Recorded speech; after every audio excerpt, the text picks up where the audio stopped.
pourquoi je vous déconseille de filmer avec un trépied. Bonjour, je m'appelle Vincent Lévy, je suis serial entrepreneur et consultant web marketing, et dans cette vidéo on va parler justement de faire des vidéos. Alors j'ai commencé à faire des vidéos il y a environ, je pense, 5 ans en arrière, et à l'époque, eh bien évidemment, on avait le petit trépied, la vidéo bougeait pas, on avait beaucoup tendance à utiliser le fond vert. Moi j'utilisais pas mal le fond vert et on trouvait ça assez cool. Et c'est vrai que si on n'avait pas de trépied, ben, qu'est-ce qui se passait? Ben, l'image elle tremblait beaucoup, elle avait des micro-tremblements. Pourquoi? Parce qu'à l'époque, les stabilisateurs optiques, que ce soit numérique ou que ce soit mécanique, finalement, ils étaient absolument pas au point, peut-être sauf dans les caméras qui valaient, je sais pas, 10 000 €. Et donc du coup ça donnait vraiment quelque chose d'un peu bizarre. Aujourd'hui, je pense pour moi que c'est l'inverse, c'est-à-dire que le fait d'être sur trépied, en fait, ça va nous endormir. Déjà, à l'époque, on avait peut-être plus d'attention. Aujourd'hui, il y a tellement de choses sur Facebook, sur Instagram, les notifications, les pubs, il y en a constamment, les vidéos, il y en a constamment. Tout le monde aujourd'hui fait des vidéos, enfin, en tout cas, beaucoup de gens. Et si vous en faites pas encore, je vous encourage à en faire. Et du coup, le fait comme ça de marcher, donc là, je tiens juste ma caméra avec une sorte de micro trépied. Je pourrais aussi la tenir juste comme ça, ma caméra, enfin mon appareil photo. Le fait de marcher puis d'avoir un mouvement qui bouge sans que ce soit saccadé, parce que justement l'appareil photo que j'ai là, qui est un A6600, il y a la description en bas de l'objectif et de l'appareil.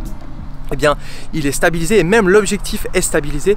Alors bien sûr, pour certaines fois ça peut bouger un petit peu trop et c'est pas forcément agréable, mais généralement avec ce genre d'appareil photo on peut faire des vidéos quand même assez stabilisées mais qui bougent. Et du coup vous emmerdez beaucoup moins que s'il y a quelqu'un qui parle comme ça et qui ne bouge pas pendant 10 minutes.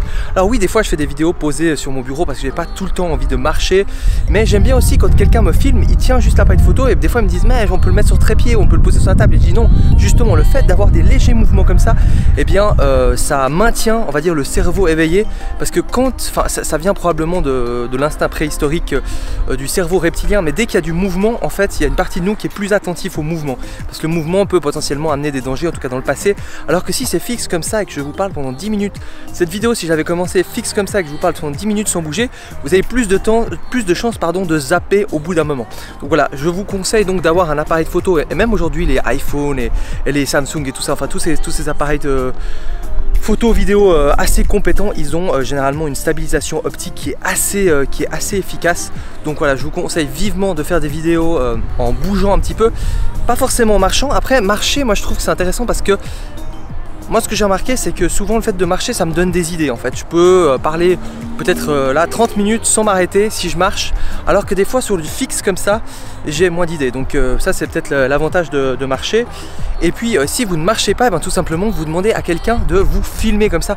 Bon, vous pouvez aussi très bien être comme ça et puis ne pas bouger, mais juste bouger un petit peu l'appareil photo pour que finalement le spectateur s'endorme le moins possible, parce que c'est un peu triste à dire, mais c'est vrai qu'aujourd'hui on a tendance à avoir vraiment de moins en moins d'attention. Donc si on n'a pas du contenu très intéressant, les gens s'emmerdent vite, et souvent il y a des gens en plus, ils parlent assez lentement. Alors moi je suis suisse, mais je suis le seul suisse de la Suisse qui parle vite, visiblement il paraît.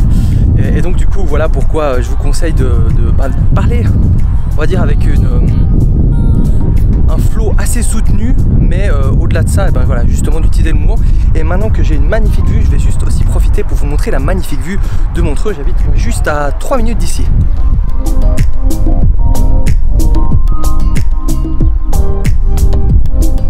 Si cette vidéo vous a parlé, n'hésitez pas à la liker, n'hésitez pas à vous abonner si vous voulez d'autres conseils et tips pour faire des vidéos, et aussi à cliquer sur la petite cloche pour recevoir toutes les notifications. N'hésitez pas aussi à me dire en commentaire quels sont les problèmes, qu'est-ce qui vous bloque aujourd'hui pour faire de la vidéo. C'était Vincent Lévy, ciao.